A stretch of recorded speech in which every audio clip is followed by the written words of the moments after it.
All right, party people. We ready to get the show started? All right. Well, Win is munching on a little ice cream sandwich. We're going to start us off. So, hello and welcome to The Talking Stage. Today I'm joined with... Dr. Elliot. Jad Sarah. And, of course, this is Dr. Elliot's. Everybody knows this is Dr. Elliot's second appearance on The Talking Stage. And these two... Damn, you're popular. This is their first... their first appearance. So, Jad and Win, very lovely people. As I understand, you two are dating, just so we're all clear. Mm-hmm. Yeah. Okay. And today's topic is animal abuse. Not really. Not necessarily. But today's topic will go how it goes. So we'll start off very easy. If you guys can't tell, me, Win, and Jad are all Filipino. And you're Korean, right? Out. Is the Dr. Elliot Kim? What? Dr. Elliot Kim, all right? That's why I'm the doctor. Okay, bro. All right, racist. Oh, no, And we're the nurses. Yeah. Alright. So, from our cultures, what are your guys' favorite stereotypes? Oh, well, you guys can go first on that one. Stereotype, huh? The best stereotype for being Filipino is probably the fact that we're all really good singers and we make a bunch of great food. That is true. You know, I've never heard of that. Okay, bro. I'm You just don't being know honest what here. flavor? I'm or sorry. being good at singing. Both. You've never heard of either? What? I'm Really? sorry. I've Really? just never heard of that. Well, you don't know no Filipino. Oh, Yeah, even though you you're don't not know what? enough. Dude, my best friend from elementary school was Filipino. He must have not told you anything. You don't know man. anything. I don't know. But like man. Filipinos are kind of known for like karaoke and stuff. Yeah, I see. that's It's our like national sport. It's honestly the biggest hobby out there. Whenever you're like, when people go out for drinks, they go out for drinks and karaoke. Yeah, Mm. it's like established. I Is can't say. Okay, is there any stereotypes that you could think of, Mr. Dr. Elliot? Well, I mean, I can think of numerous. But like good as in like Your favorite? my favorite. Oh, okay. My favorite. Probably. I don't know. This is gonna sound weird, but probably like the fact that Koreans are known for being heavy drinkers. It's kind of funny. Like That is I don't kinda know. funny. At least to me, in a way. Would you say that's a flex to be a heavy drinker? Flex. I mean, like I guess depends on the situation, you know. But like, man. Oh, yeah. Koreans are alcoholics. Then is what you're saying. Huh? What? No. Do you think you'll be a heavy drinker? Hopefully not. I feel like it. I feel like you will. Huh? It's a stereotype, man. Okay, man. I might have been trolling. I think Wynn's mic was off the entire time.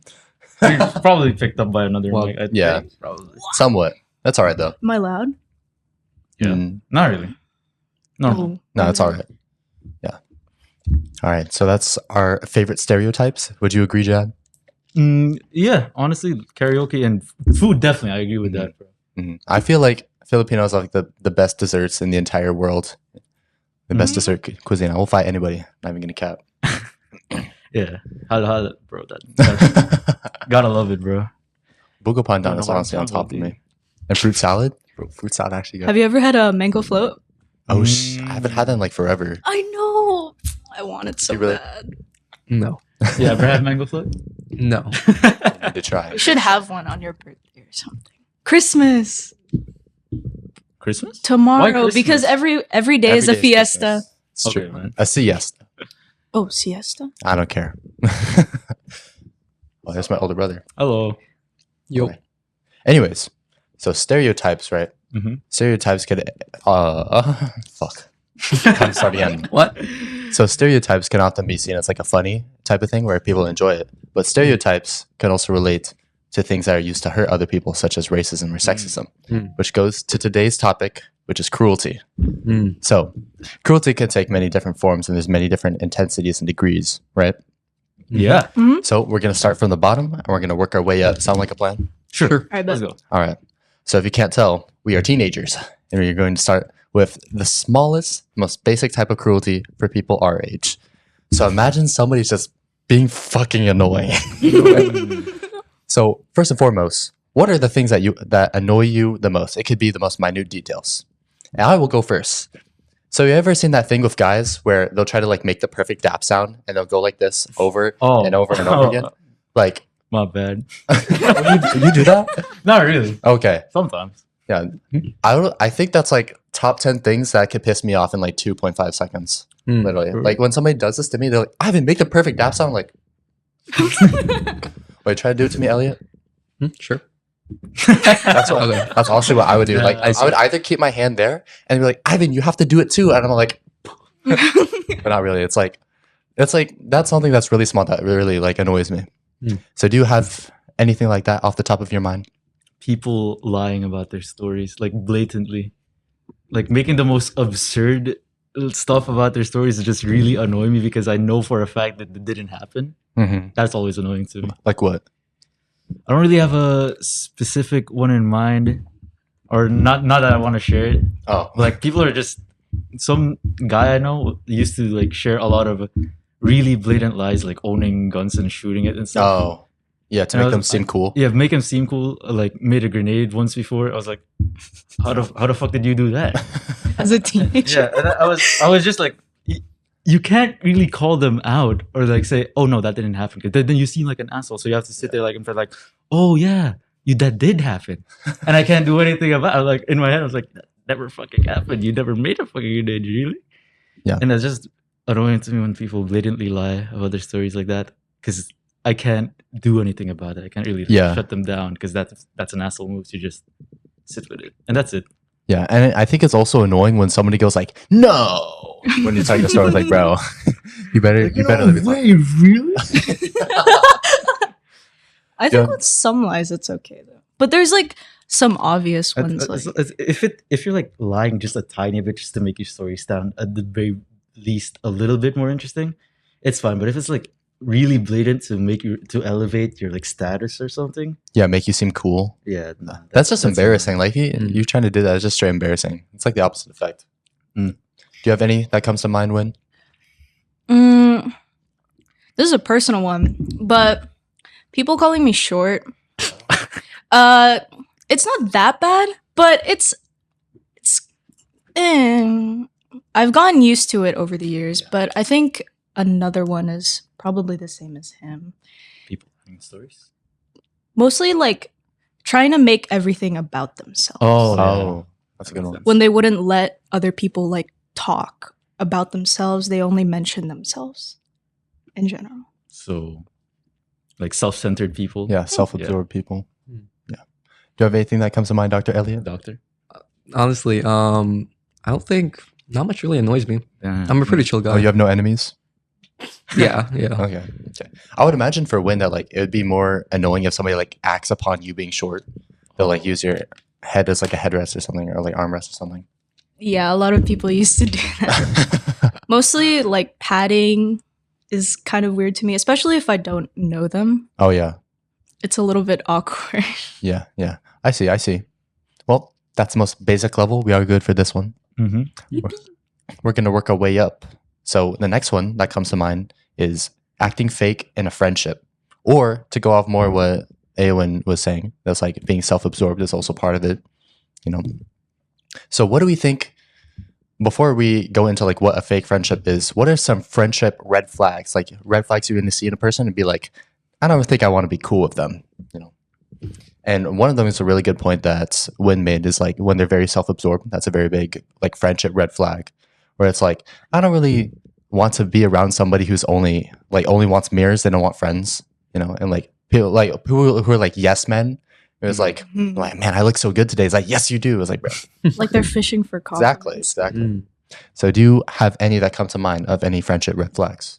Actually, yeah, I do. Probably people who like, if it's like, I don't know, even if it's for like the tiniest thing, if they throw you under the bus, you know, that's gonna escalate, you know? Yeah. If they like, you know, put the fault on you, even if it's just for one tiny thing and they're like, no, it's just, you know, it's just a small thing, you know, it's gonna pass over, you know, that's gonna escalate to something much bigger in the future. Do you have an example? Valorant comes up. What? No, I can't really think of one at the moment, but Well, if you come up with one, we'll come back to you. Do you two have any in mind right now? Give me a few more seconds to think about mine. What was the question again? Okay. Sorry. Friendship red flags. Like red flags you would see in a person and be like, I don't want to be friends with them. I think talking bad about other people. like at the very first moment that you have with them, they already start insulting other people in front of your face, especially if you both know them and you're close with them and they know that.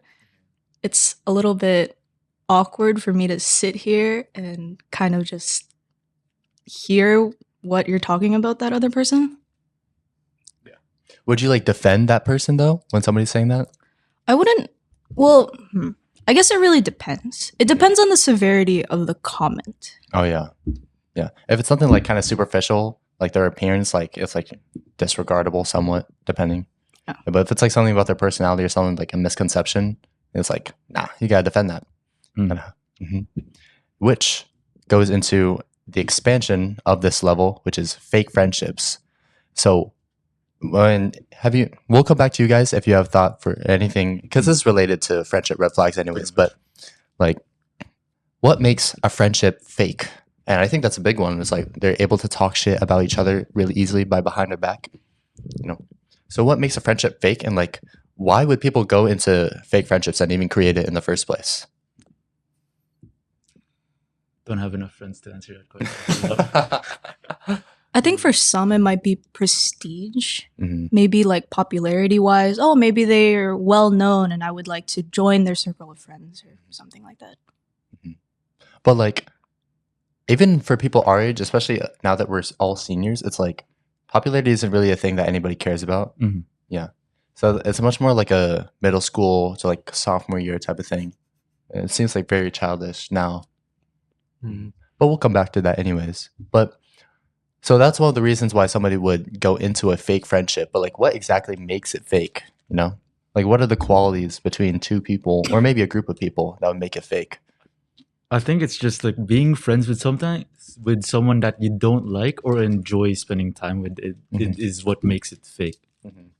Or if it's like one-sided in a way, like one of them enjoys hanging out with her, but the other's just hanging out with them for, I don't know, personal gain, or like trying to get close with someone else instead.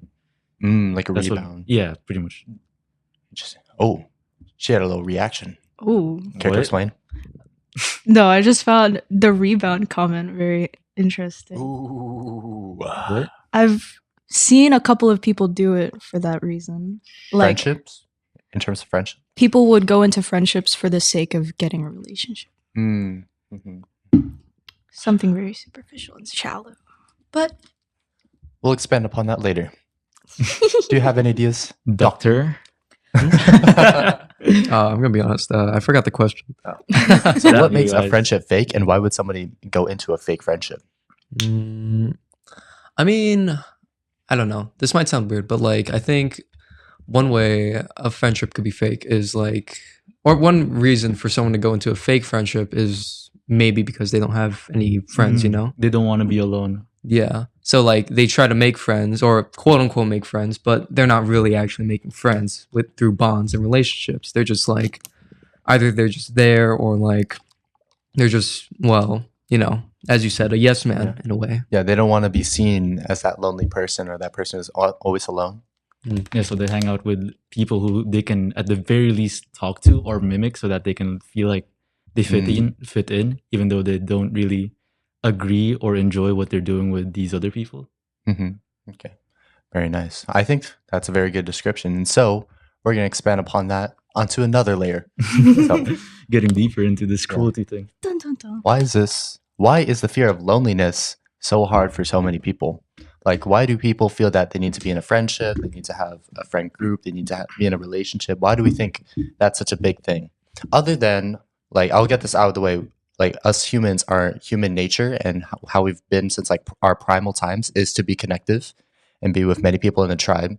So we'll just get that part out of the way. So in modern society, why do people have this big urge to be lonely? And of course, this doesn't apply to everybody, or big urge to be away from loneliness.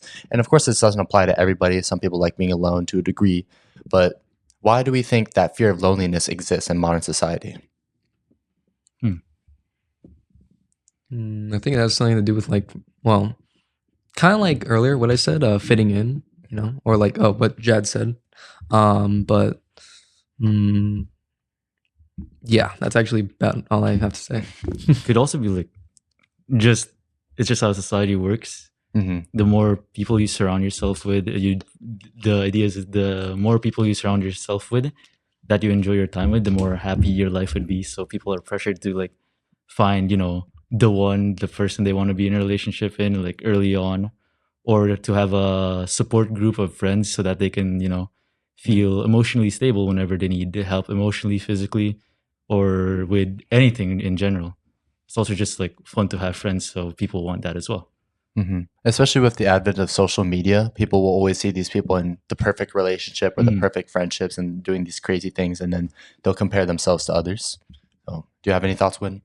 I was gonna say the same thing. It's basically marketed that you have to have like Yeah. a group of friends, or else you're considered like a shut-in or like a loner. But do we really think that like being alone or being that type of shut-in person makes you worse? Of course not. Not really. I don't think it's a bad thing to. I don't think it's a bad thing to enjoy being alone, but I do think it is necessary to have like a few friends you can rely on or hang out with. A from support time to time. system. Yes, a general support system, or at the very least, just people you can hang out with to have fun. I think there's also like something profound about somebody who's really good at being alone, because if like when I think about it, when somebody who's alone for a lot of time, they're very alone with their thoughts, and so like they have their own demons and those things that they're thinking about. And a lot of people, this also goes back to like fake friendships and that friendship red flag. They'll use people around them as a distraction, and so like those people around them, it'll kind of like cloud them away from what they were thinking about or like something that they're struggling with. That's why like that even relates to people who are like struggling with things in their own household with their family, that they'll want to push away from it and then have connections with other people, if that makes sense. And so, shit. More layers to go into? Yeah. But What? No, I'm drinking. Okay. Like you had something to say. You're really a black market dealer, are you? What? What? It's Nah. an Altoid, not drugs. Yeah. It's not like she gave you fent. perk. Perkazoid. I hope it isn't laced. That's not. Do you guys often spend time alone? Do you enjoy spending more of your time alone or with others? I think the way I explain it is like I really like hanging out with people, clearly, because I have a podcast. And I do well in social interactions, but I can't do it every day, especially with the same people. I really can't hang out with people every day. Like my energy will get sapped really, really easily. So yeah. I think everyone needs to just have like a little break to themselves every now and then to like reflect and kind of just simmer in their alone time. What do you mean by reflect? I guess, well, you said that when people are alone, they're more connected to their thoughts and their demons. I think having that time to kind of reflect and maybe sift through maybe your own problems rather than relying on other people sometimes, it's kind of just like a nice way to give yourself a break from all the expectations that you have to uphold. It is nice to have like some alone time so you can being alone with your thoughts sometimes is like scary. That's why people love social media to like distract themselves. Like being alone with your thoughts gives you some time to think just about anything you want. You can like it gives you the time to sort through your own problems and basically solve them in a way that works. Or at the same time, it's just nice being alone and think. I'm repeating the same things over and over again, but just thinking. It's a difficult question. Yeah. So. But just how do I phrase this in a way that makes sense? Being able to think about how your life is going, what you want to do, and how you can do them is just really nice sometimes. Yeah, it's a sign of maturity. Yeah. It is. Oh yeah. Yeah, You're not even sure. No. yeah, to be very retrospective of the life that you've lived and not think like biasedly from your own eyes, because even though you're living your life through your own eyes, you have to think objectively to see where you're at. Like that part of retrospect is probably something you'll only find when you're alone and you're like really thinking about it. Do you have any thoughts, Doctor? The question was about like Alone time. and alone stuff, time, right? I think there's a balance, with everything, whether just like a balance in like your life, like how much time you should spend alone, how much time you should spend with others. I mean, recently, technically, I guess you could say I've been spending time alone, but that's through calls and stuff. So would it really be alone? I guess. Anyways, what was I gonna say? As I was saying, yes, about balance. I think if you spend too much time alone, like with your own thoughts and basically no one else, that can really devolve into like, well, Overthinking and stuff like that. overthinking. Yeah, honestly, or like sometimes I'd say even like mental disorders. You know, like because like Oh. I don't know if you're thinking alone too much, it's just how would I'm trying to like pull something from like my psychology class. Let me think here. Like Is it like you're talking to yourself too much or something like that? no. More like just like psychologically like actually, okay, scrap that. Okay.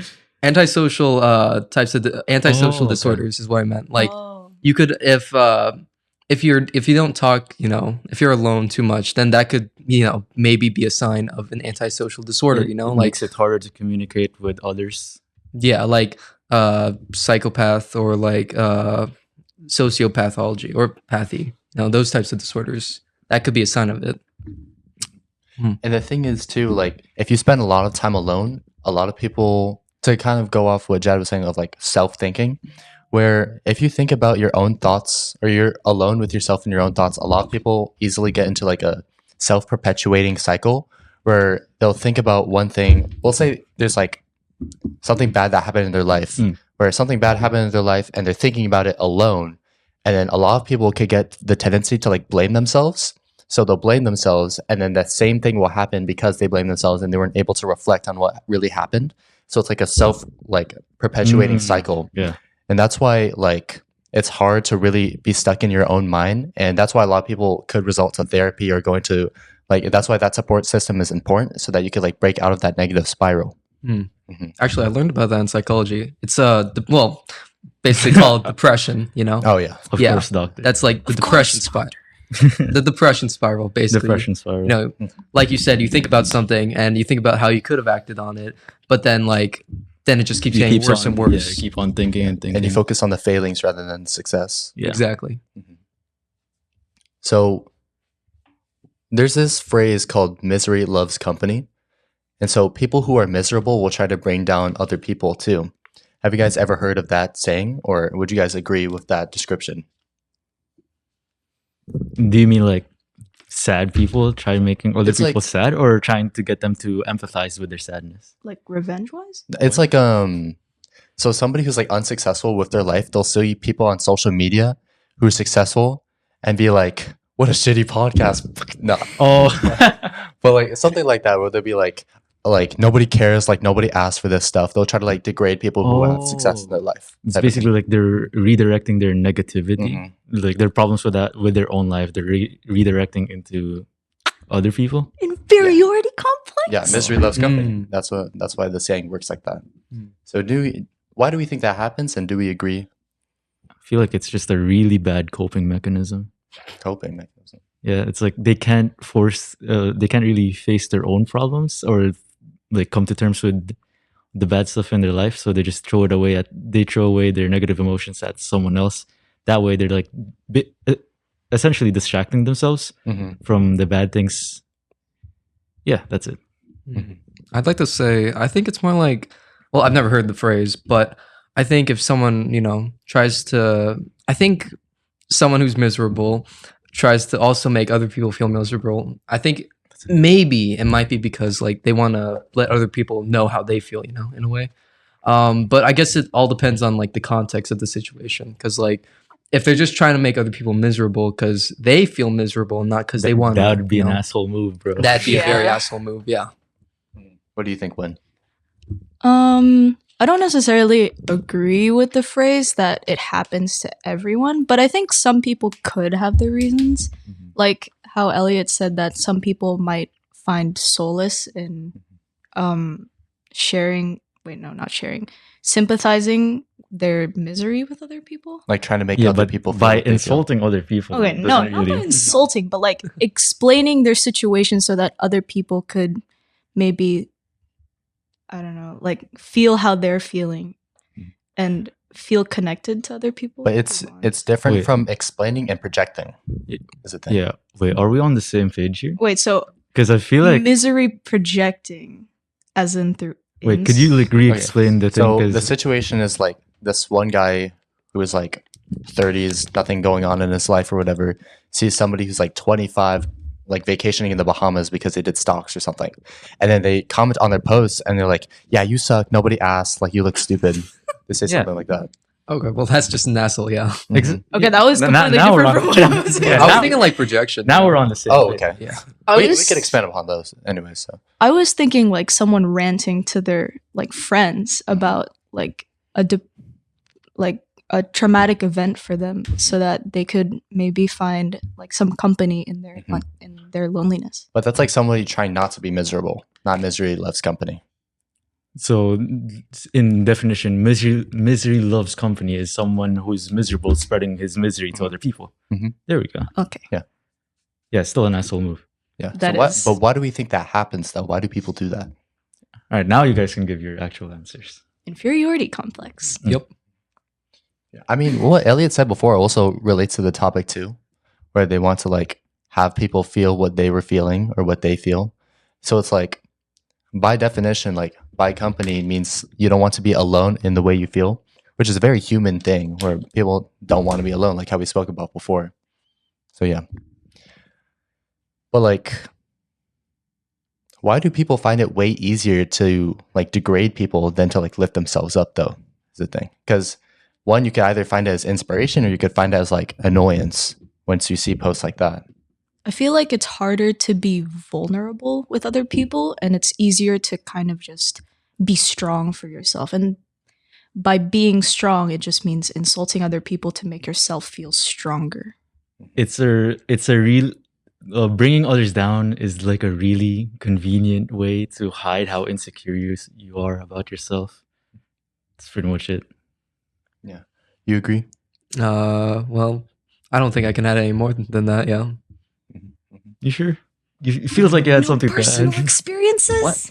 No. Story time. But yeah, it's just like people find it easier to Mhm. like Win said. Yeah, Win.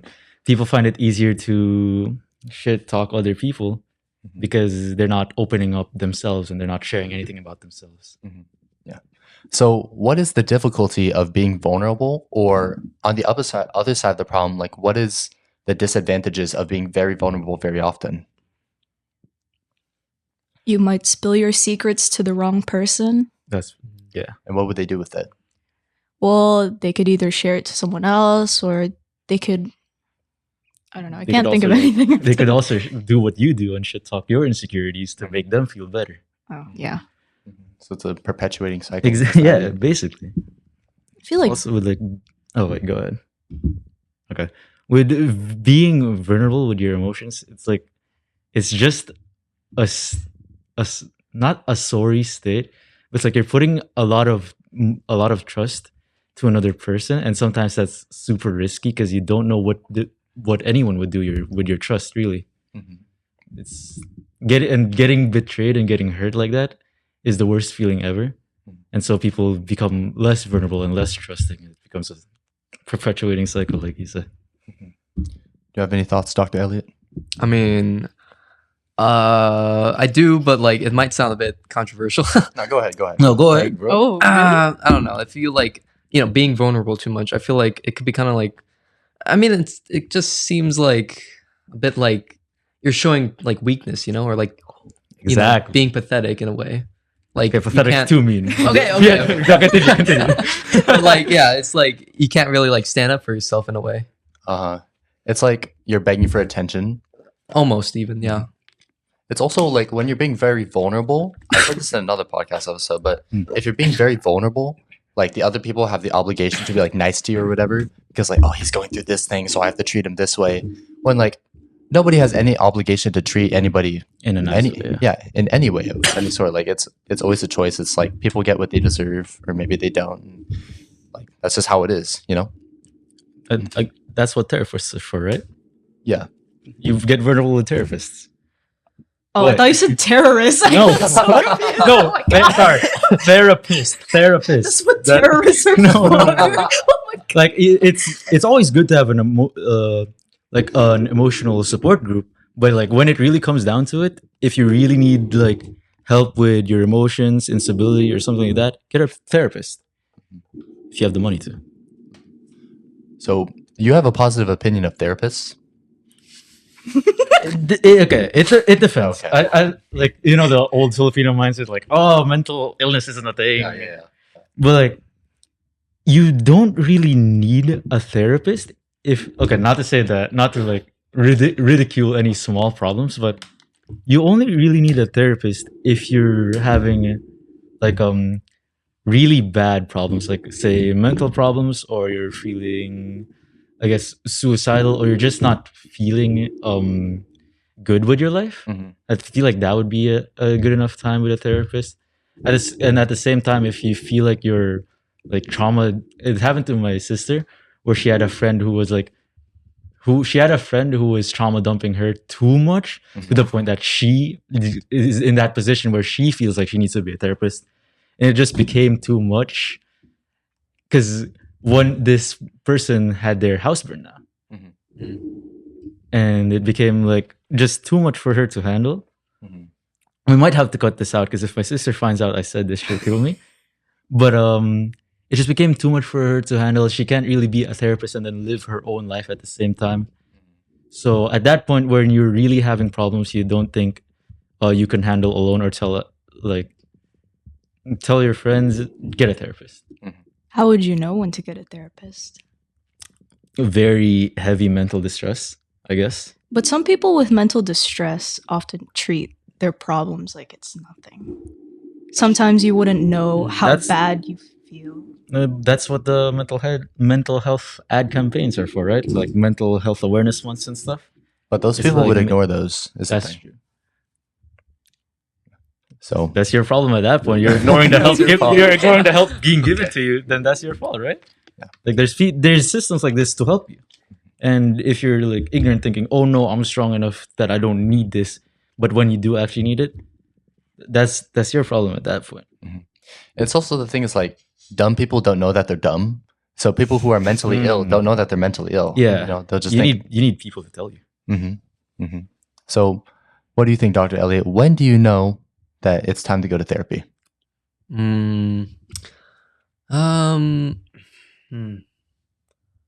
I think, man, I think once it's starting to affect your social life, that's when you should start.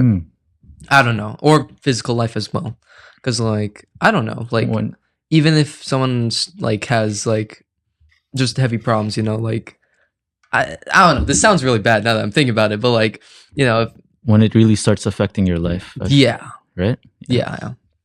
And like visually, you could see it affecting your life is a very big sign, because you could see yourself become overweight or become skinnier, and you could see like your friends not contacting you as much, stuff like that. Yeah. What do you think, Win? Same question. I feel like it's really hard to know when you need therapy, though. I guess it would be the same thing as Elliot, where you would have to be in like a really bad spot to know, where you have to be aware of your situation and how different it has been from the past to go and get help or something. I guess having friends tell you, hey, are you okay? Like all the time. I feel like that's a clear warning that maybe I'm not as well as I thought I was. An outside perspective really helps. Yeah. So why do we think it's so difficult for people to share their emotions and their secrets? I think To this therapists or pretty much to anybody? circles back to vulnerability and how sometimes it's hard to give people your trust because you don't know what they would do with them. But at the same time, you can build trust with other people by like, sharing experiences enough. Like with enough time, you can build trust with someone if they're really like a good person, you know? Wait, was the question why? Yeah, why is it so difficult Hard to share? trust. Oh, why is it so difficult? Or to trust, yeah. I was going to say that I think not why it's difficult, but why people choose to share their secrets is to create better bonds. But Yeah. I guess it's just hard since if you tell if you tell someone about a thing about yourself that's a little bit more vulnerable, it's kind of scary. Yeah. I think especially with, I don't know if Asian culture is like a broad term, but like specifically, people might not share their problems because they feel ashamed that they're having that problem in it of itself. And like comparing to others who've never had these, they're maybe comparing themselves to people who've never had these problems before or solved it really easily. So it's hard for them to share it because they think they might be like turned down or they think their problems aren't that big of a deal. If we're talking about like cultures or like what's the word? Not just like, I guess you could say like expectations of people.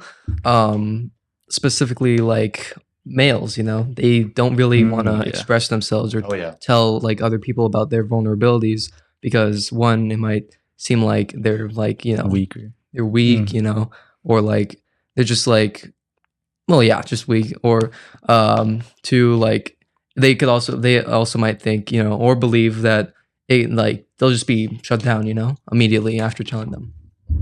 And we'll expand upon stereotypes in a little, but we're going to backpedal because that's a few tiers above. So, Jad brought up rejection and breakups a while ago. So, not breakups, but rejection. Yeah. So, how do you deal with rejection efficiently and effectively? I don't want to flex, but like never happened to him, Chuck. Mm. How I've would never you been deal? Wait, how you would deal with it, huh? Let's see. Okay, what would you guys define as dealing with it though? Dealing with? Honestly, just taking the, I don't really know how to explain it, but taking the time to move on and just like think, why did it happen? And the fact that it's okay that it happened. It's not like this rejection will ruin your life, even though sometimes it'll feel that way. You just got to take the time to like admit that maybe you failed at something, or maybe you guys just don't click, and then accept that fact and move on. It doesn't sound as easy as I'm explaining it, but yeah. I think when I was going through my breakup, I think that taking the time to what's up? Huh? A fault. What? None. It's the fact that they don't know you've had a relationship before. Oh. That's it. My bad. Yeah, I did have a relationship before him, but I think sorry. So why are you guys laughing, bro? I lost my thought process. No, I was Yeah, laughing. Wait, what was the Jad's question? side-eye real quick. How do you deal with rejection or breakup? I think a healthy way to deal with rejection is obviously taking the time for yourself to realize that maybe it was both of your faults. Maybe it was their fault. Maybe it was your fault. I think having the balance to admit that you were wrong and they were wrong is a lot healthier for you, rather than having one tip over the other. Basically, just reflecting. We'll expand upon one thing that you said, but do you have any thoughts, Elliot? Doctor? Are you experienced? Well, I mean, He's rejected many girls. Damn. I can't say personally, but Like from experience. I'd have to say if it's anything like regular grief, then it just has to go through its, you know, natural process, you know, like the 7 stages of grief in a way. If you're stuck on one of those stages though, then like you can never really get out of it, you know? But as long as it goes through that process and you reach acceptance, then I think it should be like any other grief. Let's talk about bad ways to deal with breakups and rejections. Wait, what? Bad ways or good ways? No, let's talk about bad ways. Oh, which bad ways to handle like okay. I rejections see. and breakups. Blaming everyone. Yeah. I feel like, of course, blaming the other person is one thing. and also blaming yourself for everything, having that guilt is just gonna make it You can't let worse it. for yourself. Like you can't be like stuck. Like you said, you can't be stuck. Like always thinking what could have gone better. What did I do wrong? What did I do wrong? What could have gone better? What did I do? Why did you break up with me? Nah. I feel like you can't. Like it is easy to get stuck with that, but I feel like it's gonna be bad or like horrible if you get stuck overthinking it. Also, like let's see. Oh, I don't know. This one sounds. Oh yeah, thinking it's not over when they made it clear that it's over. Oh, That one's horrible. Like I've seen, like not really with my siblings. I think I read it somewhere, but there's some instances of someone making it clear that they broke up, and they're like, "Oh, okay, I'll see you tomorrow." I'm like, what? What? yeah. Wait, what do you guys think about like? Delusion. Yeah, what do you guys Denial. think about like Denial. friends after breakups? Oh yeah. We'll go to that Okay. in a little bit. But first, I want to ask something that we were talking about. What do we think is worse, blaming yourself entirely or blaming the other person entirely? Can't tell me That's a a good question, that's all.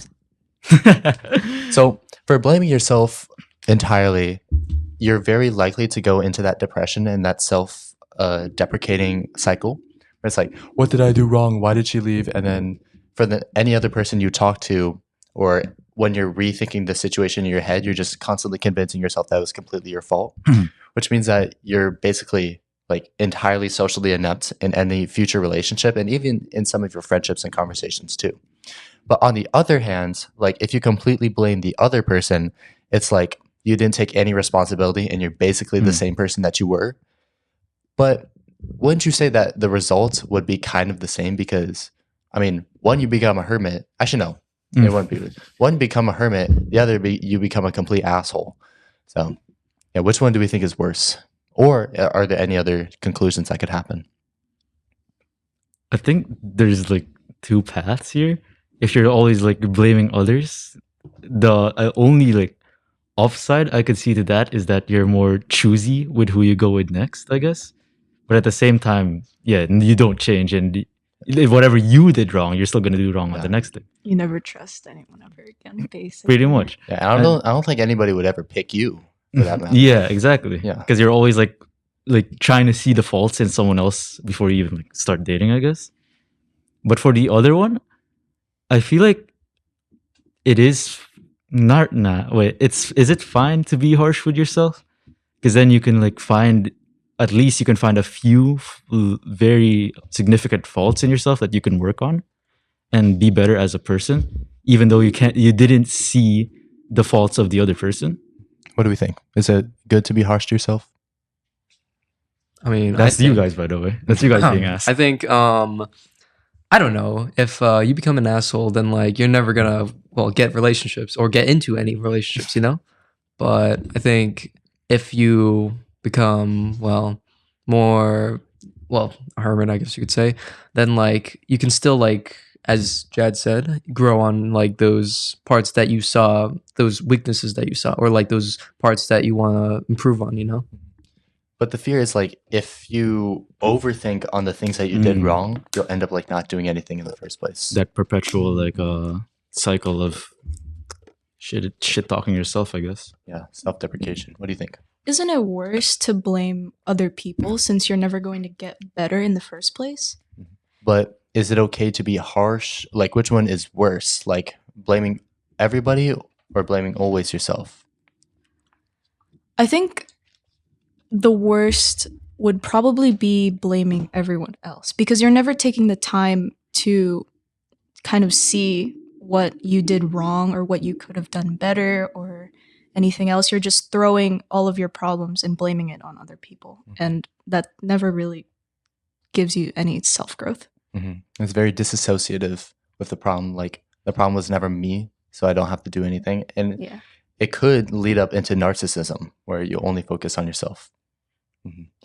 And so, in a way, I'm blanking. Don't worry, you can take as long as you want. We can always cut it out. We can be the interviewers. What?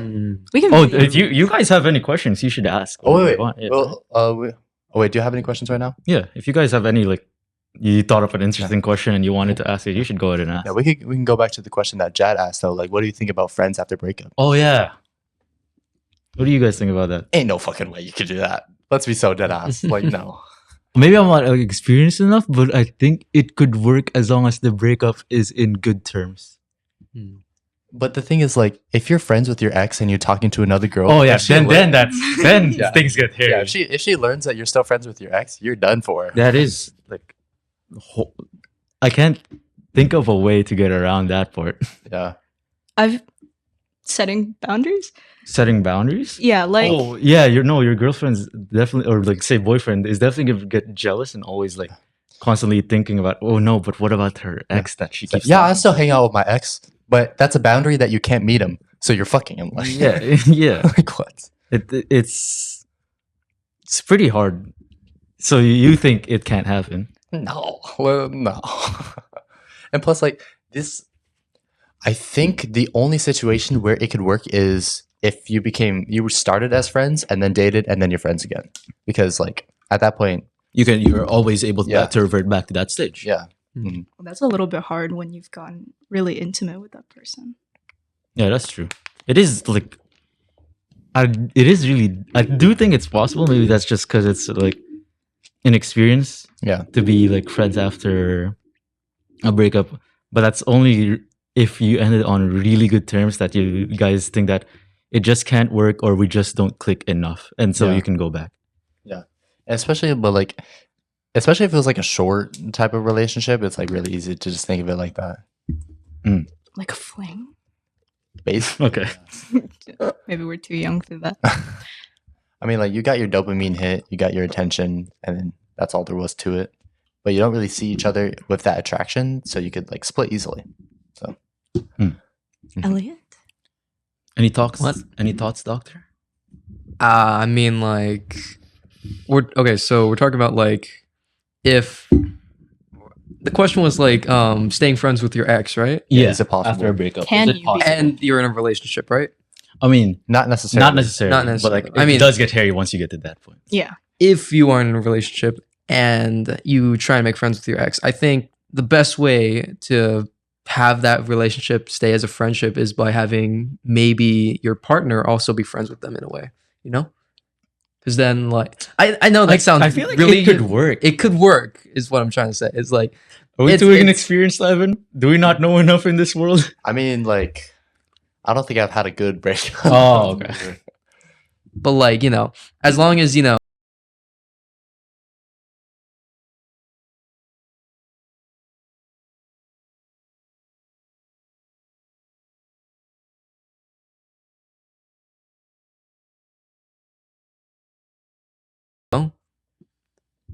I What do you guess think? so.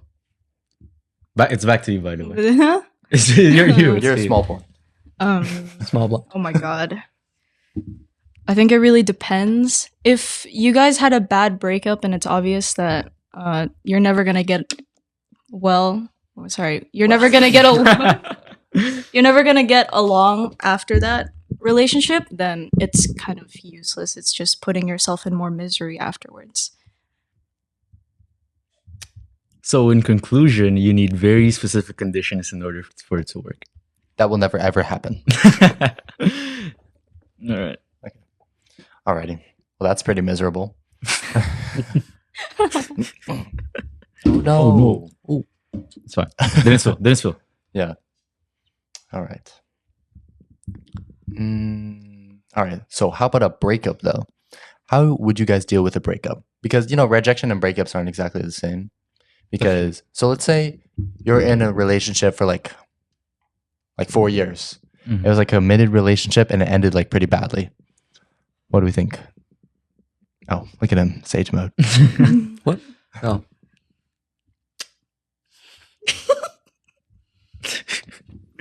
All right, let's talk about breakups. This is the talking stage. I feel like it'd be. That's a hard question to answer because a long-lasting relationship ending up pretty badly means something really bad must have happened, Hmm. or the relationship itself was really toxic and bad for 4 years and lasted that long. So how do you handle a breakup like that? I guess. Maybe we could expand about that further. Basically, what would be the aftermath? Or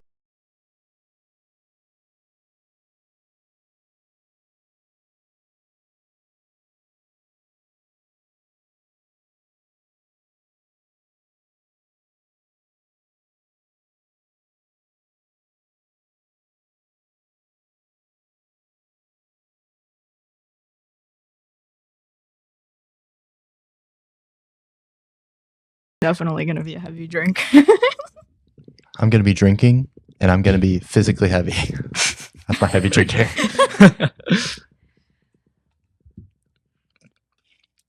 No answers here. I forgot what I was gonna say.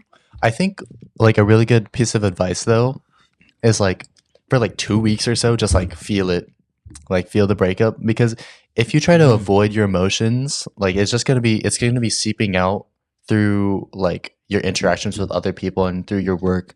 Eventually, it'll like eat you up. So I think you taking that time to like really understand, or not necessarily like think about it too hard, but like just feel the emotions at the very least. Like I think that at some point has to be required. So basically, don't bottle up and let yourself process the emotions. For at least like a week or like at some point of time, because you don't want to just channel it and then have it seep out slowly. You want to like get rid of it and then come out of it like a better person and a thoughtful person. Yeah, I think like also separating yourself from that person, like as much as you can, obviously. If they're like in your same class, then it's like you can't do anything about Shoot up that. the school. Oh, yo. Move schools. Commit arson. I think finding distance away from that person so that you don't think about it is really nice for you. It gives you like a break from them and you don't have to think about, oh shit, I broke up with this person. Sorry. Was I not allowed to cuss? What? No, you can't. We've been cussing Okay. this entire time. I feel like just taking a break from them is really nice. It just gives you that time to, I don't have to think about that right now, or I can think about it at my own pace and I don't have to feel pressured every time I see them. What do you think, Dr. Elliot? So the question was like what we would do after a breakup, basically, to like cope about it. I think I'm scaring him with my eyes. Them blue eyes like petrifying him, like it's Medusa's. Oh, Medusa. Wait, when did you get those contacts? Actually, I think I got it like 2 weeks ago, but I ordered it like 3 weeks. No. I got it like a week ago, and then I ordered it 2 weeks ago. all right, back to doctor. Let me think here. I mean, like Very wise. okay. No, but like, thanks. go ahead. A good I mean- doctor takes his time. Imagine if you were in a We can always relationship. cut out What? all the awkward It silence. was we.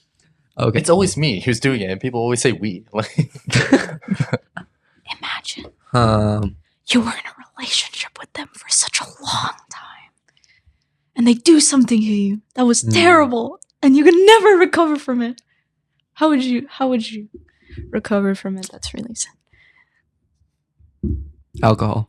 But honestly, yeah, I can't really. I don't know. This, It is it's pretty difficult. hard. It's very difficult. yeah, like I mean, I have,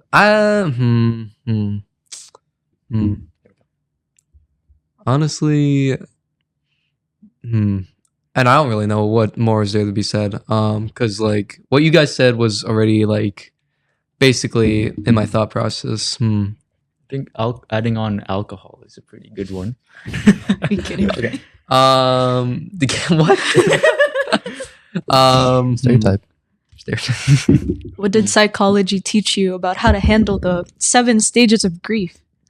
I mean, I guess I don't know if it's like depression. Then like I guess one being around people that obviously and that you can trust. 2 being just like 2. 2 being like living a healthy, beneficial lifestyle. That like just allows you to like be at peace in your mental and both your physical. And I forgot the last few, but I think those are the most important, honestly. Could be a good time to get into therapy, right? Yeah, sure. For a bit, at least. Just like cope with it. Just for a bit. Just try it out. My It's whole not gonna kill you. It could help, maybe. my entire family died, and my dog bit off my dick. So That seems really specific for some reason. Happened to someone you know. Story time. asking for a friend. Story time? Asking for a friend. Asking for a friend. Hi, I'm friend. Yeah, it's definitely a difficult situation. So, for the topic of emotions, so we mentioned different ways to deal with this breakup and rejection, right? And a lot of it is like we want to process this emotions, we want to think about it, we don't want to blame others, we want to have that balance or whatever, right? But why do people find it difficult to process their own emotions and like really feel it for themselves, you know? I guess because it could go bad with overthinking.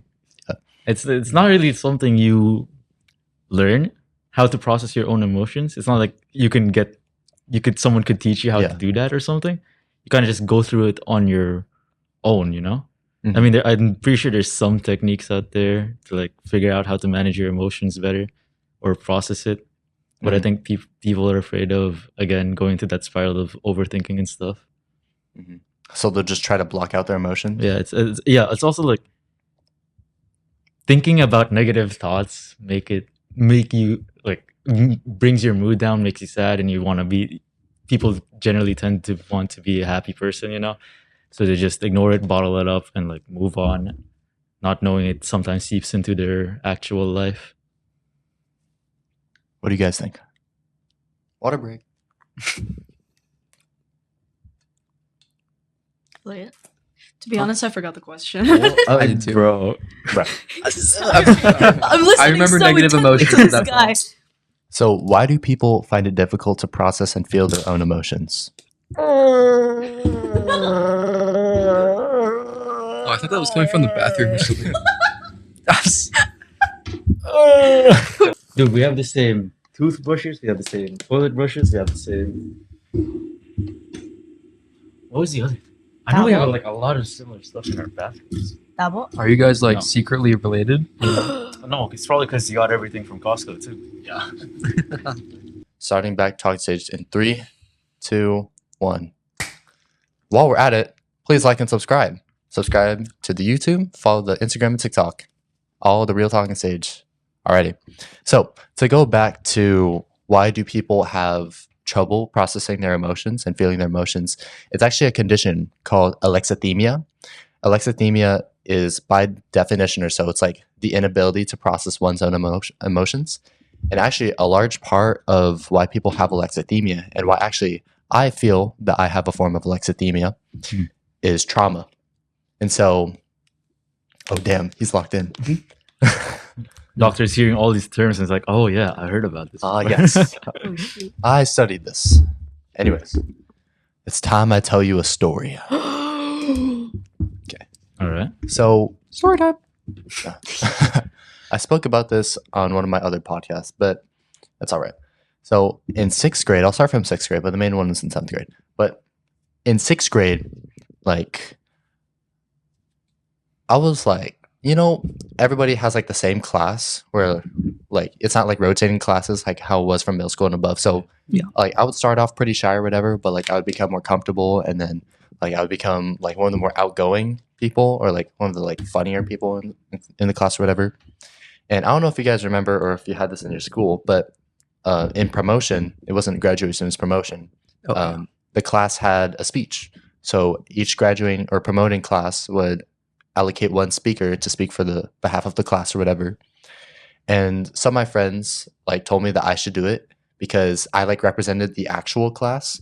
Because you know the people who get the speeches are like the goody two shoes and the academic like superhumans at 6th grade. Is like, bruh. Yeah. And for me, like I wasn't bad in school, but like I didn't make academics my personality. You know, I was like, I just actually represented the people. So I was like, all right, I'm gonna try and make this speech. So you have to submit your speech beforehand before you actually say it out loud. And so I was writing that bitch up. And then I submitted it.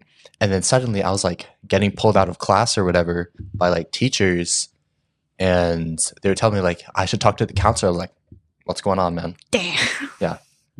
And then some of my friends, they found that the graduation speech, and they thought it was a suicide note, because What? apparently what I thought was normal and like normal things to say was like very depressing for a 6th grade.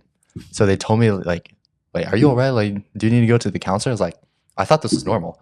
And I even took this poll one time with one of my friends. So, like, one of my friends at that age, she thought it was like funny to be like making that depressed jokes or whatever. So we took like this poll, like, how depressed are you?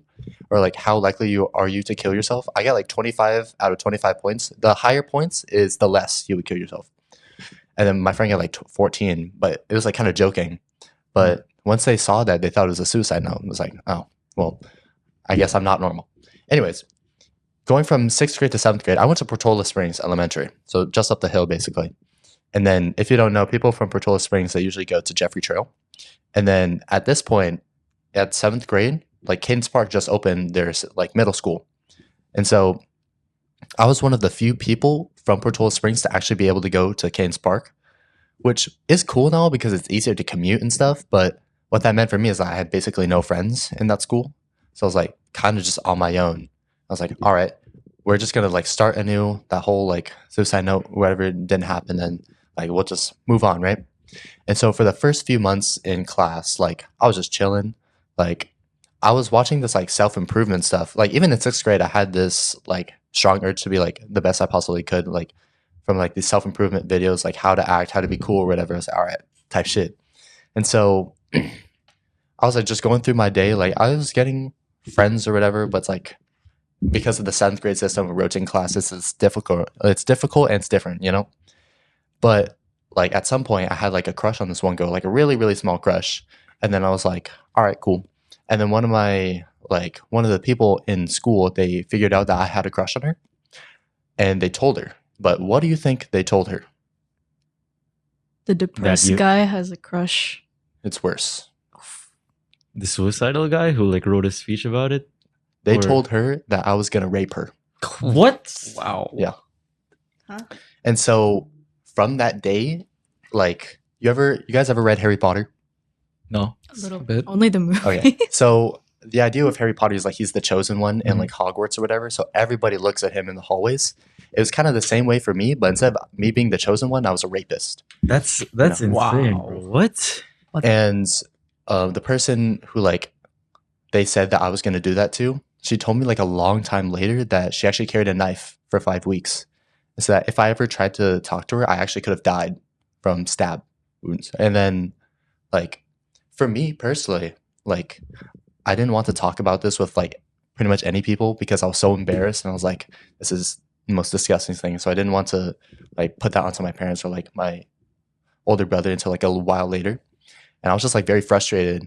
And so I became like very angry easily. But like in terms of like my happiness or my sadness or whatever, like I knew that if I acted on my impulse, and I'm glad that I did, that if I acted on my impulse, now that I know, I actually could have gotten stabbed. Like if I like really like felt my emotions and like acted upon it, I actually could die. Which is why I say that I have this feelings of alexithymia, because if I process my emotions, that's like it could have been just over for me. So that's why I say like, why is it so difficult for people to process their emotions? Because I suffer from it as well. And then like I've explained, like one of my fears is that I really worry that the people I'm around, they won't understand like how much I appreciate them. Like you guys, like I really appreciate you guys showing up here and like coming to support me and like being interested in whatever. But I'm like, I'm very fearful that those people won't understand just how much I appreciate them. So I like do acts of service and I do the like say certain things, you know, to like make them feel comfortable, because I know that just from my demeanor, I'm not able to show my emotions. Like I have to consciously show my emotions, like subconsciously, because I'm a very like nonchalant person, but it's like, I don't know if I'm nonchalant. Actually, no, I'm not nonchalant. I just don't process emotions properly, you know?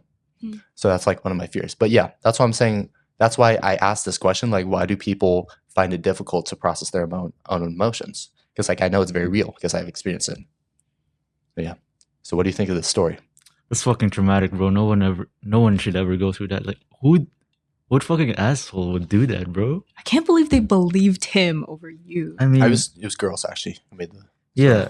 This is just at the age of 7, telling someone else that you're gonna get ripped. Yeah. Like, I don't see how that benefits anyone. Yeah. That's disgusting, bro. What? And I had like no friends, like I said, in the school. Oh. And so, like, a couple months later, one of my friends who went to Jeffrey Trail, she texted me and she was talking like how people made rumors about her. And I was like, I kind of went through something similar. So, That's fucking like, insane. that's why I have a big urge to give advice, because like I've been in this mindset since the time that I spoke with her, that like if I didn't get any consolation or advice, like at least somebody else should. So I still have that mindset after all of these years. So yeah, You went through some insane shit, man. What? I have lived quite a life. You came out so much better. What a W. I have lived quite. Did you ever like talk to any of those girls from a while back, or you just completely cut them off? No. I mean, I didn't know who it was immediately, but I did know who it was eventually. And then, like, at that point, I think it was like my 8th grade. Oh, yeah. So in 7th grade, if you guys remember, that was when COVID hit. Mhm. So at the second half of COVID, or like at the second half of school, when COVID hit, I was like, all right, finally I could just be left alone. Because this happened in like the first trimester, and it's in trimesters. Mhm. And so, like, everybody forgot about it basically like halfway into second trimester. And of course, I never forgot about it, but like everybody like kind of stopped caring or whatever. And then when I was like when COVID hit, I was like, all right, I'm finally able to just like be left alone or whatever. And so when it was hybrid learning in 8th grade, I was like, I don't care. Like, they weren't in my cohort or whatever. And so I was just chilling. And so by the time that I figured out who it was, like I've already forgiven them. I was like, all right, I don't care. And then, but that person that I like used to have a crush on, obviously I didn't anymore because I was angry. But like that person I could never talk to again. Like, and I know that she feels bad about it. I know they all feel bad about it. I was like, nah, That's not too even- shitty to like. Yeah. You can't really go back from that and like try to make a friendship out of that. Yeah. Did they ever apologize? They've never apologized verbally, but like other people have told me that they feel sorry. So, I think they know that I don't want to talk to them. So it's, Makes sense, bro. yeah. That's why I also say that I'm mature for my age, because if I didn't mature, basically like 6 years in one trimester, I could have died. So The fact that she like, why would you tell your friend you're gonna get ripped, bro? That's so insane, yo. Like the fact that she had to carry a knife for like 5 what, weeks. 5 weeks or months Weeks. to school. Pretty much. Who's really the threat here? The person who that's got insane. blamed or the person carrying the knife? Understandably, like, I mean, the because fear of she's getting holding- raped is like real. You know, it's reasonable to have a knife, but the person who lied about it, Yeah. School? Just like, because of a threat? say somebody says, "Oh, you're gonna get killed at this day." Obviously, you're gonna carry a knife or some type of protection. I feel like all the blame should be on the person who lied, right? Yeah. Because why would you lie about that? Like, Yeah. even as a joke, it doesn't click in my head. Did Yeah. they make it seem like a joke? I didn't feel like a joke to me. I don't know. I mean, she did seem like pretty genuinely scared, that girl. Yeah, the fact that they have a knife should prove that. Yeah. And she never acknowledged that. Oh, hey, I lied. Never said that or anything. I don't like think in that 5 the weeks? people who made it, I don't think they did. That's insane. Well, though. Your lore gets deeper I do- every time. I do have a lot of lore. Man, Kids are cruel. Oh, my cruel. Okay, man. What? My gosh. Cruelty. Oh, Cruelty. Yeah, that is pretty cool. Did you just get this? Can't believe we came from animal cruelty to this. We didn't even talk about animal cruelty. We briefly probably mentioned will. Friendship cruelty, I guess. That's insane, bro. Working up the tears. So, yeah. So, why do people have the urge to say things like that? No fucking clue. I don't know. Maybe they were bored or something. Wanted to be mean. It's a common Paranoia? case, though. Yeah, of like lie. But this is an insane lie. You know? I mean, yeah, but it's also common in, you know. But when they start carrying a people knife, accuse around- others of being, you know, or of raping others. but or to the point themselves. that when someone carries a knife, you have to like notice that. Oh wait, my lie is genuinely affecting these people. Maybe I should stop it. You know, But by then it was like already too far gone. it was already too far gone. Maybe they felt like, oh no, if I start lying, maybe I'm gonna be the asshole here. Oh, So wait, maybe I no. should just let it pass. Actually, now that I think about it, I don't think they like stopped because I remember this one thing where like Caden Spark is like literally like a 10-15 minute walk from Portola High. And so when I was in 7th grade, my brother was a junior.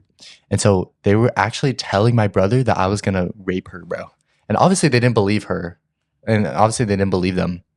But they literally went up to me and I was like, I told your brother what you're going to do. I'm like, what the fuck? What the fuck? I was like, what the hell is going on? And like, obviously they didn't believe him or they didn't believe. Yeah, they your didn't believe brother him. obviously knows who you are, but Yeah. why would they go that far?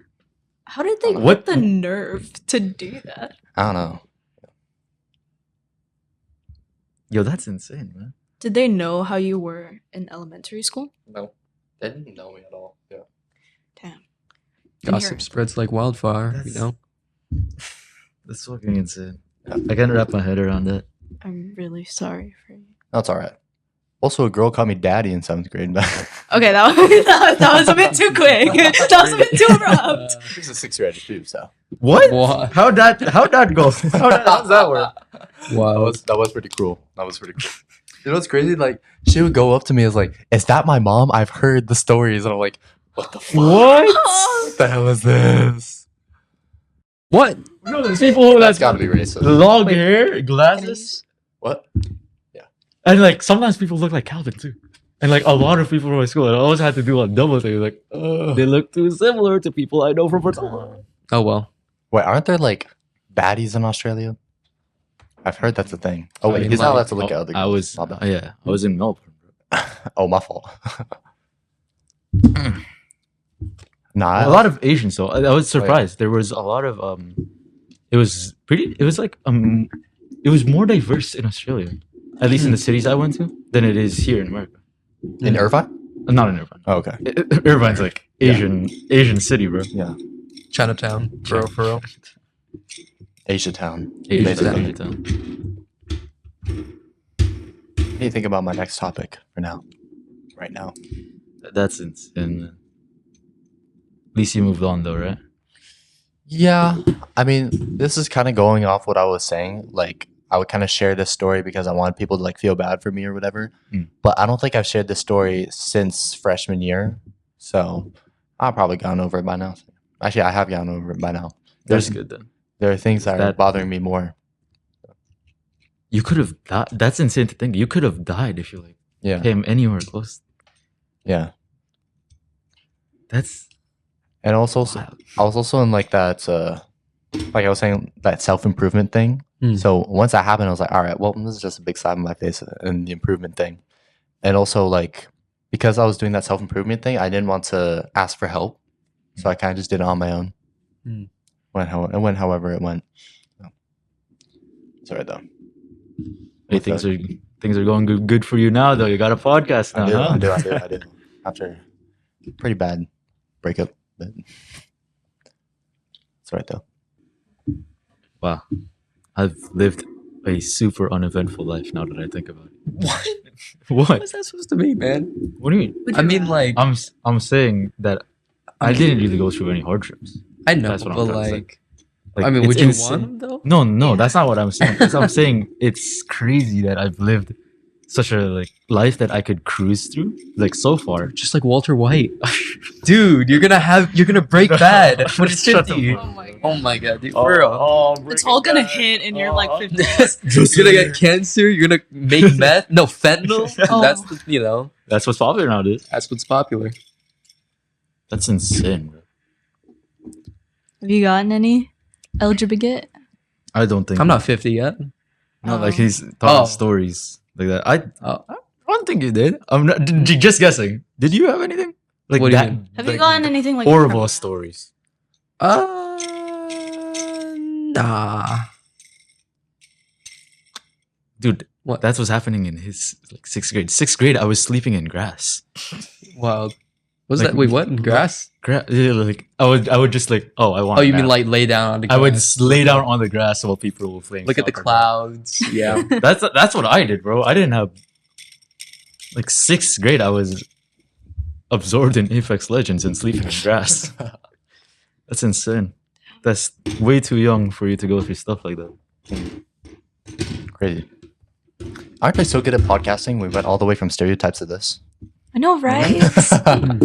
And then we barely touched on animal abuse. Mentioned it. Thank God. Thank God. All Can right. it get worse? Y'all ever kick the dog? My fault. Anyways. So, it's kind of hard to say why people would do those things. Mhm. The only conclusion is that, one, they're extremely bored, or they've gone through their own traumas, which they probably haven't. Or they're psychopaths who don't understand like human emotion and stuff. Yeah.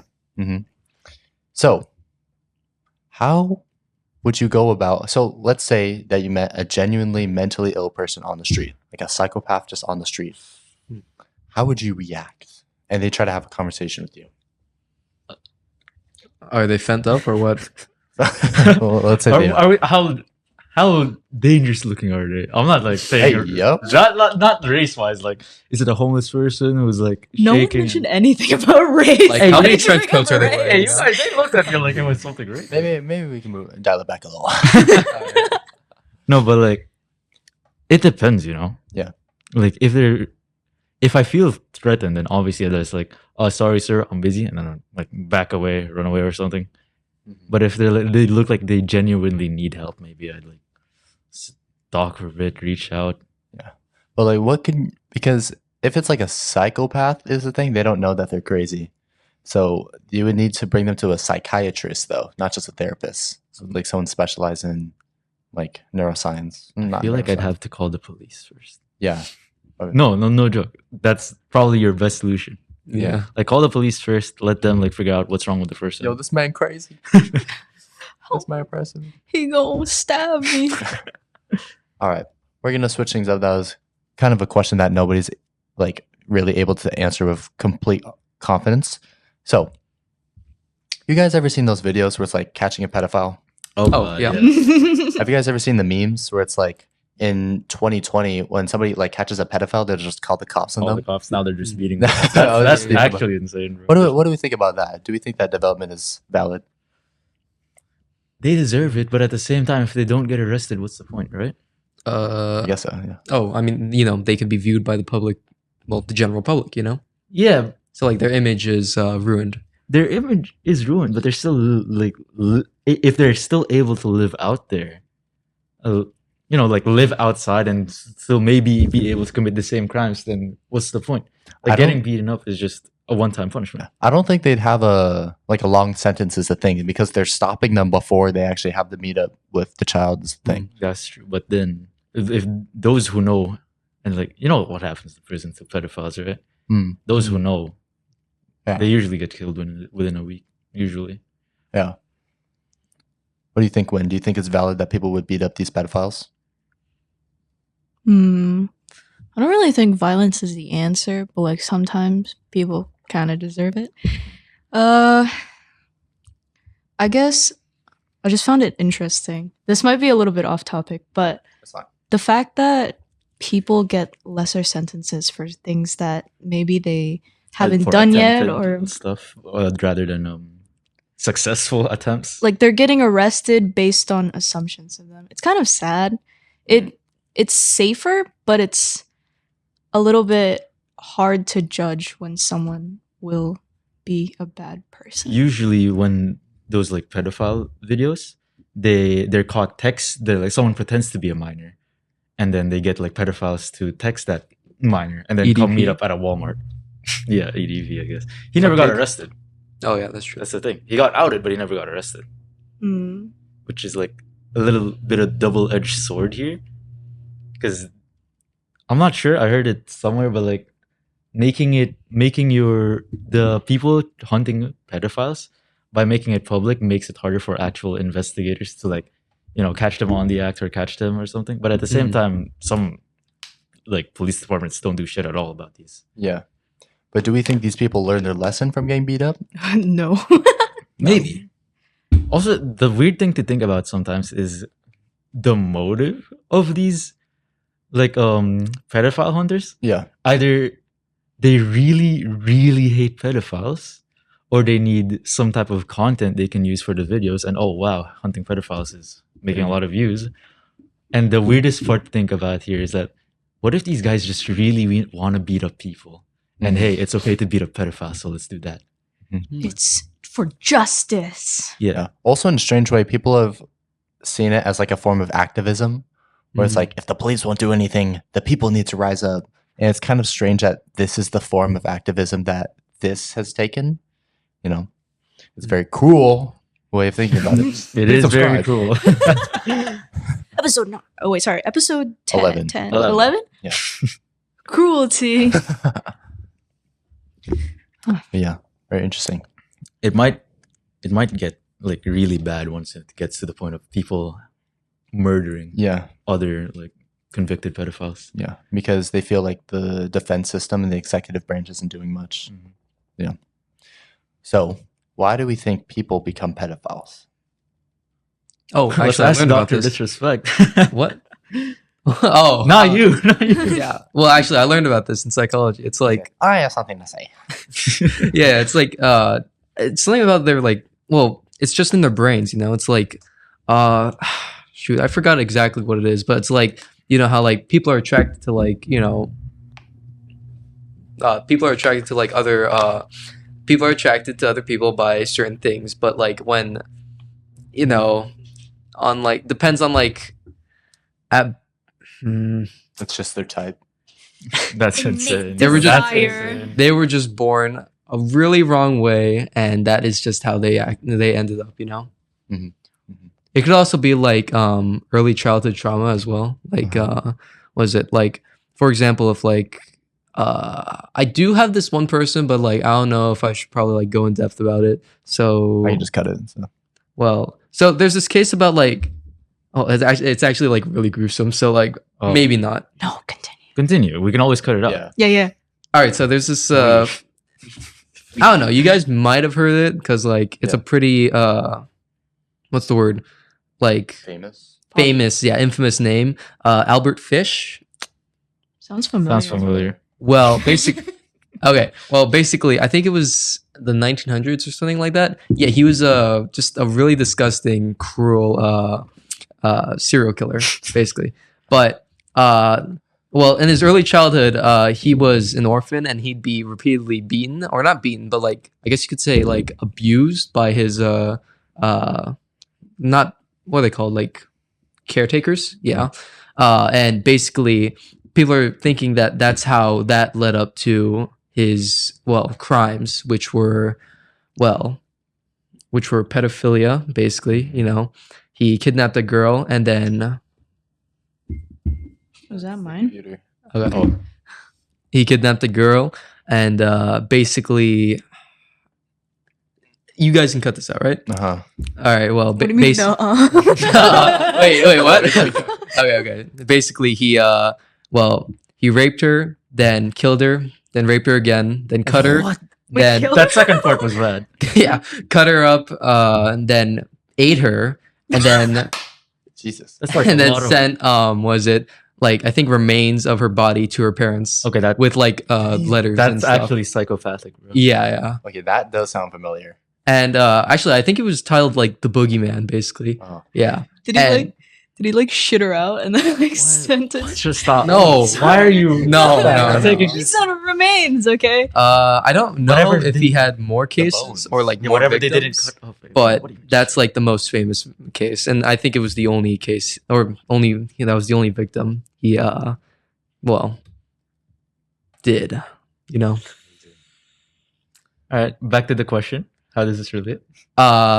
So some people think that his early childhood trauma of him being beaten. Oh yeah, actually, I forgot one important part was that he said he liked being beaten by the orphan caretakers. Fuck. This guy's What the insane. hell is going on? I don't know, How many but times did he have to get dropped in order to? This is wild. Dude. no clue. Came out the womb wrong. Jesus Christ. honestly. No But wonder. some people are saying that's like the reason for his So psychopathic and pedophilic Yeah. tendencies. childhood trauma. This guy's dead, right? Yeah. Okay. Yeah. Thank God. Thank God. Holy shit. Oof, I feel safe now. So let me ask you guys: do people who are pedophiles and criminals deserve help or deserve punishment? Definitely help. Yeah, if you haven't done it, if you haven't committed a crime yet, help. But once you've done it, then it's punishment. Definitely punishment. You don't think they deserve both? What's up? You don't think they deserve both? Both. Oh. If you haven't done anything yet and you like admit that you have a problem, then sure, you definitely deserve help. Mhm. But the second you do something with those like perverted or like dangerous thoughts, yeah, you deserve to get jail or death. Either one. What do you guys think? You guys have your faces seem like, oh, I have. You a had different many opinion. reactions to what he said. I don't know. I mean, like, okay, yeah, like I guess they should receive help. I guess. I mean, you did say Um, they're born wired that way, right? Yeah. Meaning, I mean, okay, not to like some just are, oh, I can't control it, but like Some are. you gotta like, yeah. I mean, be held Mm. accountable for the things you do. people only know until it's too late. So Yeah, like most of the time, Most of- I believe. They're not gonna be seeking help anyways. Yeah. Yeah. And people who are criminals, they don't. A lot of the times, they don't think like months in advance that they want to be a criminal. So it's kind of like the spur of the moment. So Im- this goes back to what we were saying. Like people who are mentally ill don't know they're mentally ill. People who become criminals when grow up thinking they want to be a criminal. So, yeah, were you gonna say something, Win? I feel like they deserve both. A little bit of both. Because you need to have the punishment in order to know that something is wrong with you. And you need the help in order to maybe better yourself. Wow, this doesn't feel like I'm talking about a pedophile. Sorry. Better themselves. It's difficult because like the prison system is a very flawed system. Yeah. Because people who are criminals oftentimes commit another crime again. So at least in America, maybe in other places, I think it's better. Yeah, I think there was this one prison in Sweden where like prisoners, Oh yeah, I heard. I about think I that. heard about it too. It's like a hotel, basically. yeah, they get like ice cream, they get Huh? food, they get gaming TVs. laptops and stuff like that. And like they get to go outside, but it's Yeah. in an isolated area, right? Yeah, Yeah. but they still committed some amount of crimes. I don't know how the crime looks like in Sweden compared. Probably America's worse, but weird. Is it justice in order to is it justice to treat your criminals like regular people or even better than regular people? I mean, prisons were always meant. I mean, maybe not always, but prisons should be meant to rehabilitate those who like gone astray, the like right path and stuff, right? Mhm. It's not just meant to like, oh, this guy's a criminal, let's keep him away from. I mean, that is a good thing to keep them away from our society a bit, but like, I think it's supposed to do both, yeah, it's supposed to do both. like Spider-Man. Spider-Man always does both. He can do both. Yeah. Love that movie, bro. Wait, what were you saying? When it was like, is it justice to? Is it Oh yeah. Is it justice to like treat prisoners the same as normal humans? So like the point of a society is like you give up a bit of your liberty to be protected in terms of like your health or like not be killed by animals basically. So to be a part of society. So when a person breaks the rules of society, they have some of their liberty stripped. Therefore, they go to a prison. But like certain things are still guaranteed in like American prisons, at least. Like they're still going to be alive. They're still going to have food and water and a shelter. But aside from that, like what is fair for a person? where should you draw the line of how many liberties they Yeah. should have before it's not really treating a human right? And the prison system has done a good job in dividing prisons by like what the person has done. So somebody who's like done very heinous crimes, they'll go to like Alcatraz or whatever. And so like a very high, like the pen. But for somebody who's done like a less crime, they could just like stay at the police department. They could stay in a jail in the prison. So they have those different levels of facilities. But like if the point is to rehabilitate a person, you can't just completely isolate them and expect them to come out like a well-cooked turkey, you know? So what do we think? Just the flaw in our current prison system, I guess. How Other- would we fix it? That's a good, yeah. I mean, it's pretty hard to come up with like the perfect solution to rehabilitating any criminal, because some criminals don't want help. They don't want to get better, you know? Mm. So it's pretty hard to rehabilitate anyone, really. In some cases, you thinking- might end up worse after going to a prison. I'm thinking, Oh, yeah. That's true. I'm thinking therapist or something. Prison therapist. I mean, like, I think it depends on, like, you know, the severity of the crime, you know, like in our system, you know, there's we have prisons, but we also have like well, institutes, you know, mental institutes for like people who are like ill mentally. But I don't know. I think just as long as they're okay, the way I see it, has like the way we can change things is as long as they're outside of society, you know, and like they can have their liberties, but like as long as they're not a part of society, I think that's one way you could fix the prison system. Because people who are sent into prison, you know, sure there is Alcatraz, but in like these different types of prisons, but you know, there's someone who's like convicted of like, I don't know, tax evasion could go to Alcatraz with like a serial killer, you know. Yeah. So like really, I think either make more prisons, you know, for like this, depending on the severity of the crime, or just send them out of society, you know. I guess there are some prisons that are like, doing well, because I heard there are some prisons that have say, I guess so there are some prisons where you can get a hobby. There's workshops or arts and crafts and gym and stuff in other prisons where Yeah. you can, instead of like, I don't know, feel like you're doing something with your life instead of like rotting away in a jail cell, and maybe that could help. I'm pretty sure some prisons have like jobs in them where you actually get paid to do stuff. Mhm. So Or lessen your it's like sentence. you are isolated from society, It's like you're in, but your you're own in like a society. little mini society where it's built to like help you get back into it. And I Mhm. think more of that would help. Mm. And those with mental problems obviously should go to mental institutes. But it's difficult because if you're putting all of those resources into like helping somebody when they're already in the prison, then why didn't you just do that before they're in the prison in the first place? And also, you would allocate a ton of resources and money to prisons, which obviously the public, everybody in the public is not going to like. Yeah. It's difficult. I was thinking of something. No, really, not really a perfect solution Yeah. to it. And many people have like criticisms of like systems in our society, but nobody really has like a great answer. And at the very least, nobody has an answer that everybody can like agree upon.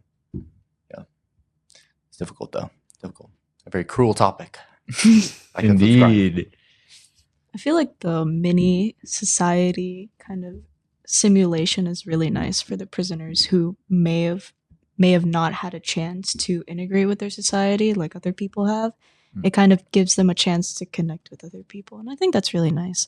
It's just the only thing, what you said about money and everything, and how people might not like how we're allocating more time and devotion to better Criminals. people, better criminals that might not even get better.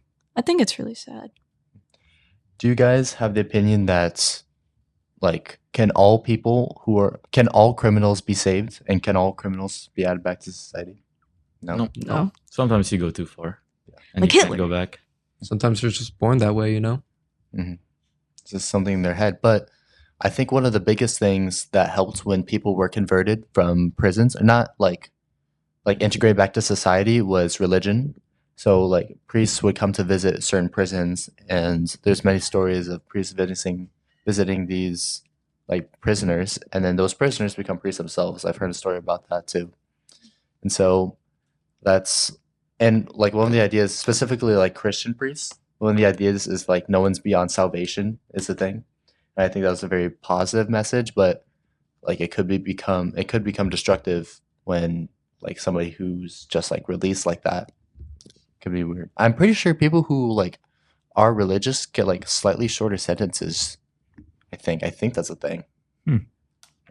Kind of strange When they show it or when they when they've proven it to the priest. I think Hmm. who would be proving it? How would you Man. prove your devotion? How would you prove your devotion to God? That's Maybe something going only He to, can like, answer. Bible study every Sunday or something like that. Yeah, there's no like You set can't way really to- prove it unless you're just like, you just believe in the beliefs that religion has. If you've already committed sins against the Bible, how would you really show your devotion if you've already... Jesus forgives. Yeah, that's the point. Yeah. Are you guys religious people? Not really. Mm. Not very, but You're religious because your parents make you? Used to be, but now it's like more she leaves me alone about religion and stuff. yeah. Yeah, I understand a fair point of religions or whatever. But would you divide prisons by people who are mentally ill and have had a troubled background versus people who just have like a very clean background but still committed a crime, or would you just keep it mixed? Isn't that like just society or like how we do it in America? Because like there are mental asylums and there are prisons. I say mental asylum. I say like because people who are struggling with like mental disorders, smaller scale mental Yeah, disorders, still smaller exist. scale, and it stems from their childhood. So people have like stemmed from childhood traumas versus people who haven't, and among other things too. Would you make that division if you had the choice? I feel like it doesn't really depend on how they were as a person, but the severity of their crime.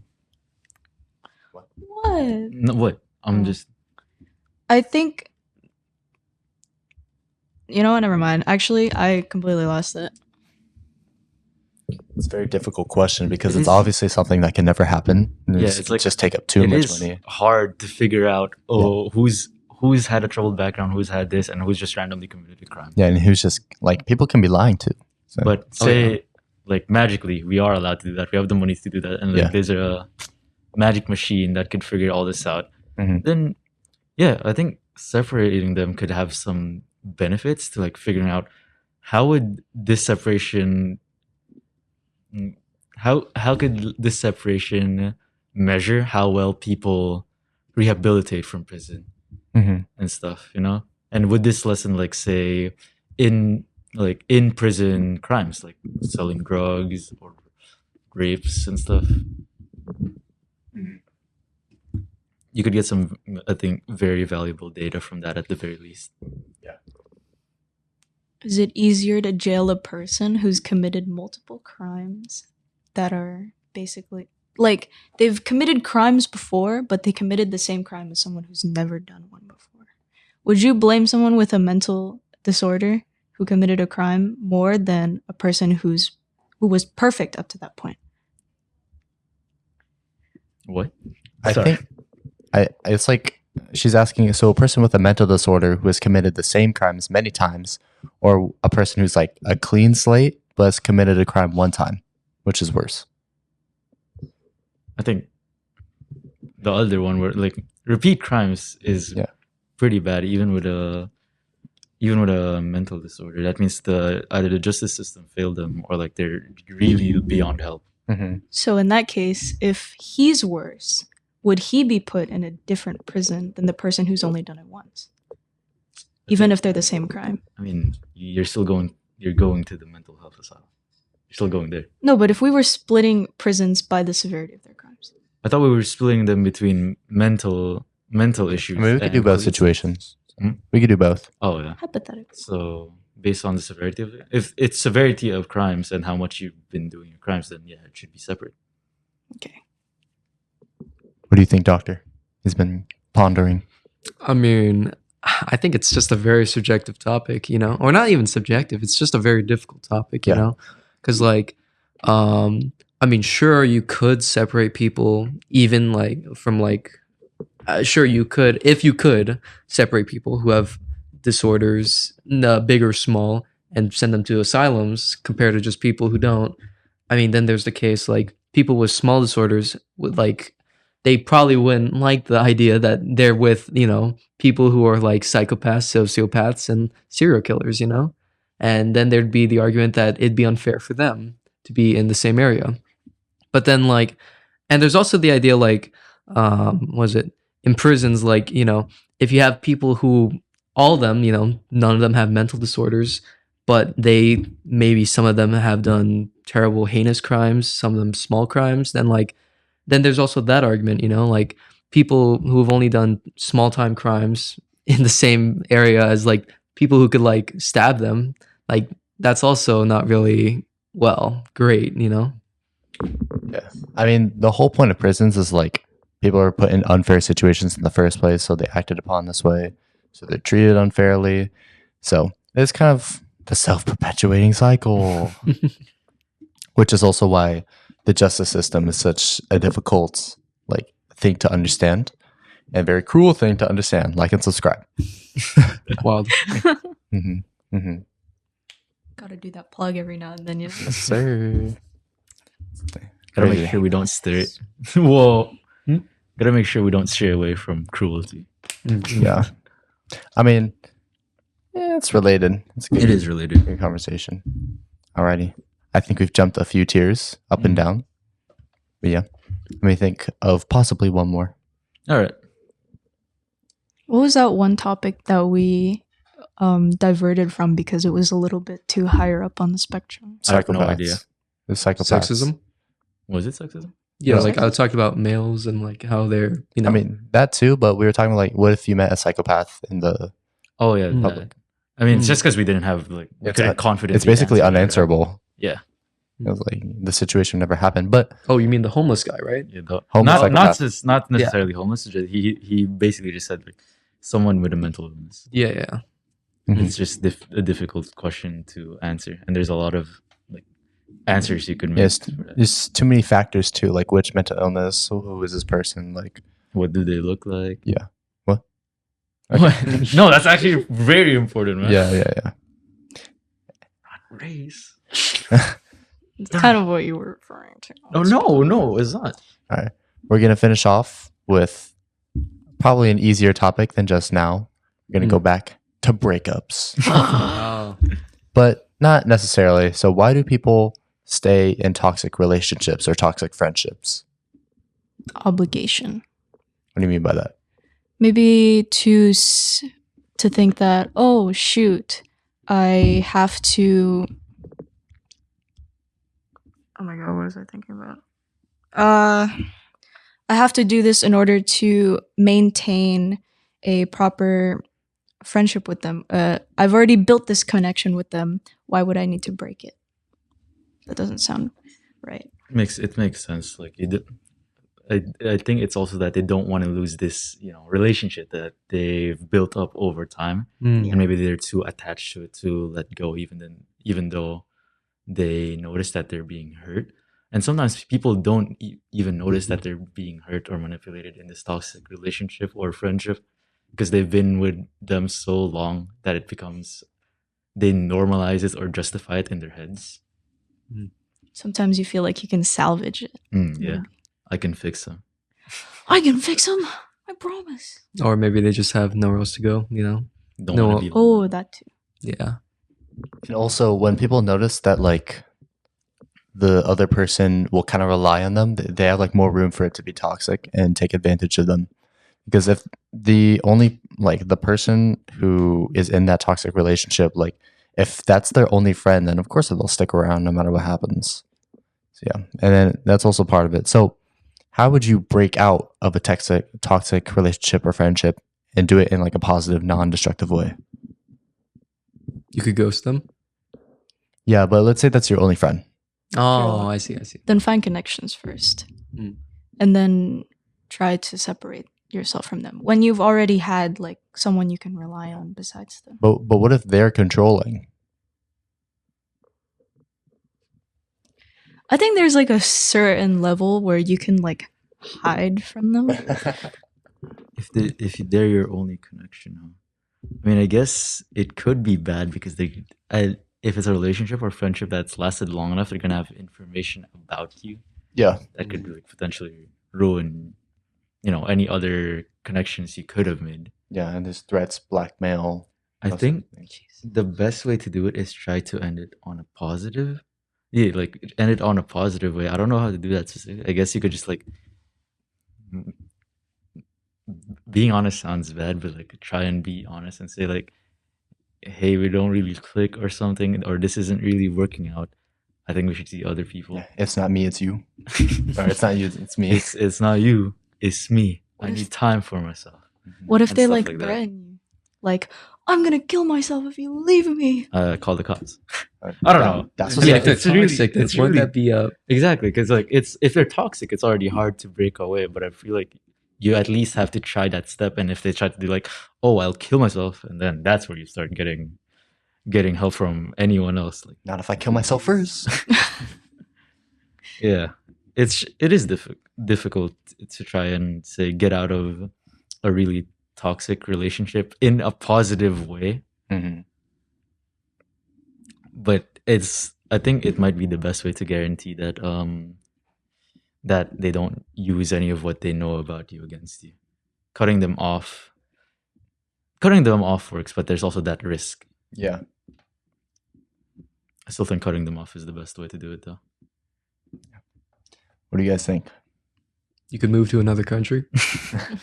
That's true. Start a new life. I was gonna say that. What do you got, Win? I mean, I basically already said it. You know what? Never mind. I forgot the question. So how would you leave a toxic friendship or relationship in a positive way? Assuming they're controlling. Make connections, hide from them, don't cheat, but like cheat with your friends or find new connections, new friends that are outside of their control. Alrighty. You got anything, Dr. Elliot? No, not really. Alrighty. No, but Well then, To be blunt, no. for sure. You guys have any more to add to this topic? No, to be blunt. To be Hey, blunt? that's my line. Alrighty. And I think that's a wrap for the podcast. Hmm. So our slogan, you might know, is Speak Our Truth. So speak our truth. We're going to say it in 3, 2, 1. Speak our our truth. Thank you all so much for watching. Thank you for tuning in for another episode of The Talking Stage. And we have... Dr. Elliot? Jad Sarah. Eowyn Gutierrez. Have you guys enjoyed today? Yeah, definitely. Pretty good. You want to show up on another episode? Yeah. All right. Maybe one with Juan. Mhm. Oh yeah. We'll see you in episode with Juan and the rest of the gang. Thank you all for watching. Please like and subscribe. Wait, I need to get a thumbnail. I'm stupid. Oh, yeah. Let me think. Well, So let's it's get cruel, right? Mhm. So We'll like fight each other. It's really- Oh, yeah, that's good. Oof. Alright. Wow. That's podcast off my bucket.